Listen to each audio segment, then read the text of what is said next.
I wanted to do a 5,000 mile review of my Saab 9.3 Turbo X. Last summer in June, I bought this car from Massachusetts. I had it shipped out here to Phoenix, Arizona, where it is currently. Since I've bought it, I've done a lot of work to it. I've done a lot of things. I've learned a lot about the car, so I'm going to talk about all that today in this video.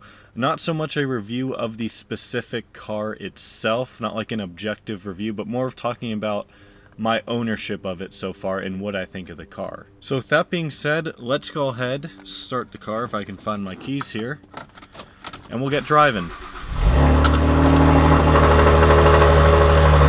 So I bought the car with 171,000 miles on it. It's now at 177,000, so technically I guess you could say this is a 6,000 mile ownership review. It's a pretty high mileage car. There's not a whole lot of Turbo X's out there that I've seen that have more mileage than this. I know that there are more out there. I'm not saying I have the highest mileage Turbo X. I know I don't. But most of them are generally like sub 100,000 or around that 100,000 mile mark. So some of you Turbo X owners out there, or Aero owners, or just the general population that's curious about a high mileage car like this, you might be wondering about my maintenance costs. So when I bought this car, it had like new coils, new plugs and everything in it. Probably like a month before I had bought it, they had all that done. So the only service I've done to it so far are 2 oil changes and a cross-wheel drive service.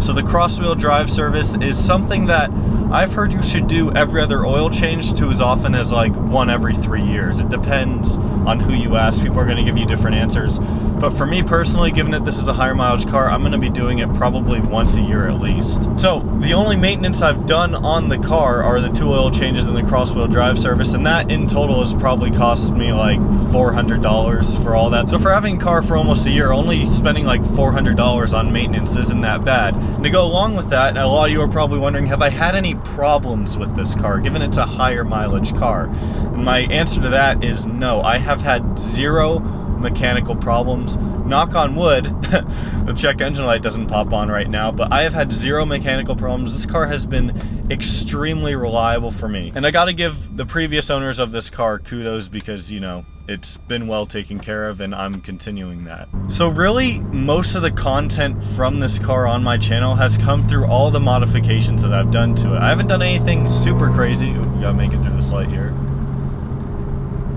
Alright, we're good. I didn't do anything super crazy, really. Like, I haven't put a massive turbo on it or done anything like that, but I've done pretty much full bolt-on mods to it. If you guys would like to see all this more in depth, where I talk about literally every mod that I've done to the car, go ahead, click this link up here in the top corner. I did a video on that. And before I go ahead and talk about all of these mods, I want to mention my new shirt that I have out. You can't see it with my seatbelt on, but it says Saab 9.3 Turbo X on it. It's a really nice quality shirt. I'm really happy with the quality. I've been wearing it a lot, actually. It's very comfortable. So if you guys are interested in getting some sort of Saab merch, or you want to support the channel, check the link at the top of the description. It'll take you to the page where you can get a shirt, tank top, hoodie, whatever you want with this design. So let's talk about mods now before I self-promote anymore. The car had some basic mods done to it when I bought it. It had things like a rear muffler delete, coilover, short shifter, nothing crazy. And at SOC last year, I spoke with Europarts, and we actually ended up doing a partnership together. So through that partnership, I ended up getting a Krona downpipe and a Krona midpipe for the car, which is what you hear. Sounds pretty good, right?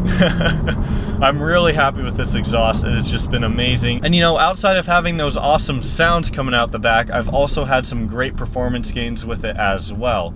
Along with that, I also did a DO88 intercooler and charge pipe, so that was another great mod.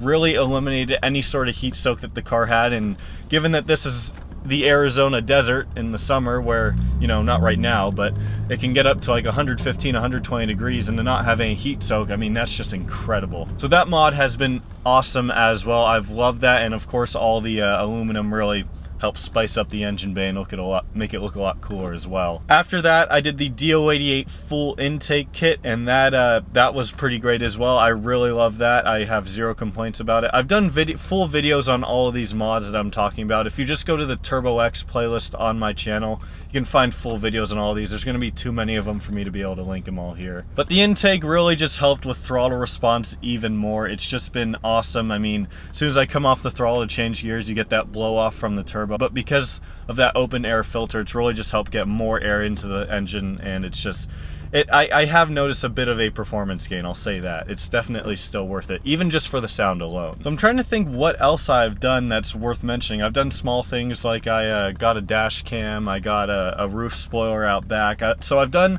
a lot of small things too, which are all mentioned in that mod video. But I think those are really the big significant ones that I'm gonna leave it at. Oh, one more thing I just did like 2 weeks ago, of course. I can't believe I forgot to mention this. The DO88 radiator and coolant hose kit, that's a great mod as well. It's really gonna help with this Arizona heat, making sure I don't blow any hoses when the car starts to get pretty hot and the air gets pretty hot. And I've really chosen a bad time to film this. It's about 8 a.m. right now, and there's much more traffic than I've ever seen on these roads. One thing I actually do want to talk about real quick is fuel economy, because a lot of people like to say that the fuel economy on the V6s is pretty bad, and while it is definitely by no means as good as the B207 motor, the 4-cylinder 9.3, it's still not that bad. For the mods that this car has done to it, it's got a Stage 2 tune. I should also mention that. Right now it has a map tune Stage 2 tune, which for all the mods done is a very conservative tune. I could probably turn it up more, but if I decide to upgrade the turbo, that's when we'll really go crazy. Gas mileage. So I average about 20 to 21 mpg combined. If I'm driving on surface streets like I am right now, I'll probably get like 16 to 18.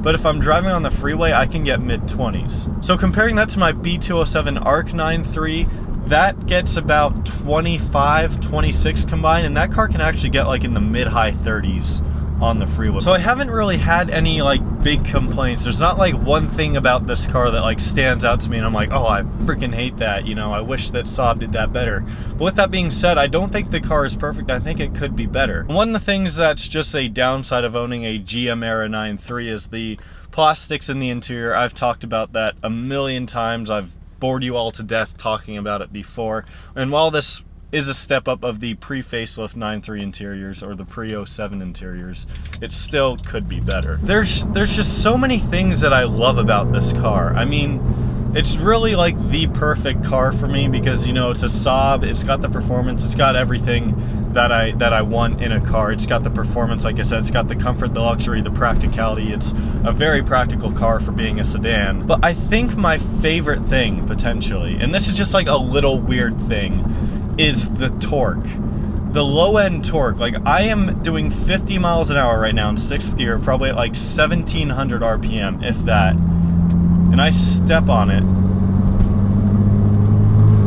That's not even full throttle, and it gets me up to like 65, no problem. I mean, if I need to really overtake someone on a highway or speed up, if I'm already doing like 60, 70 miles an hour, I don't need to downshift. I can just step on it in 6th gear, and before I know it, I'm doing like 80, 90 miles an hour. I mean, the torque in this thing is just incredible. The low-end torque, I just love it.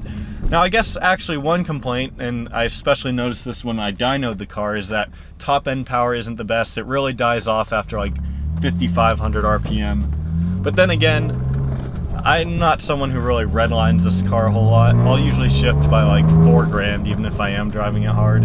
So having Saab's cross-wheel drive, which is basically a really intelligent all-wheel drive system, it can send a ton of torque and power to a single rear wheel. It can do a lot of crazy stuff.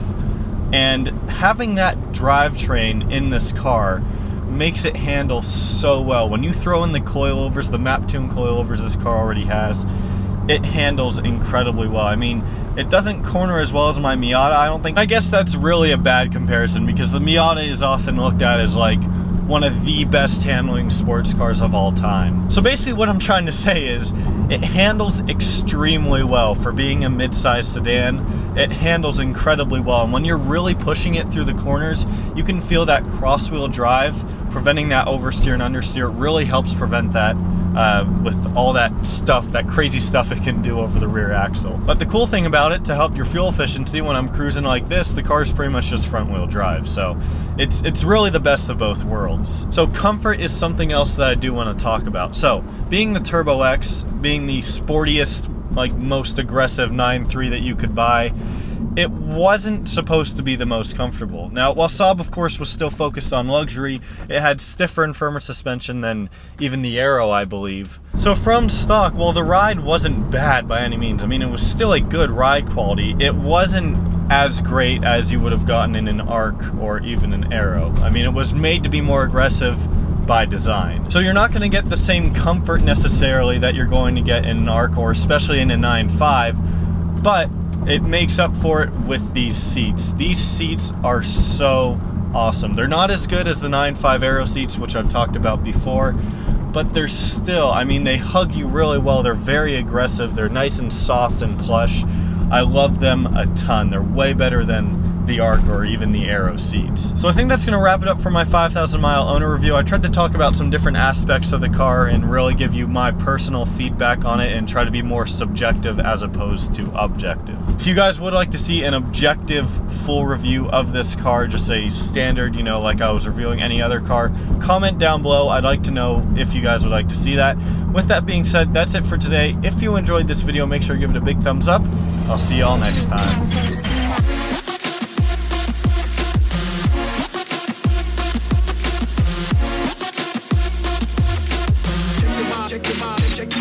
Check your body.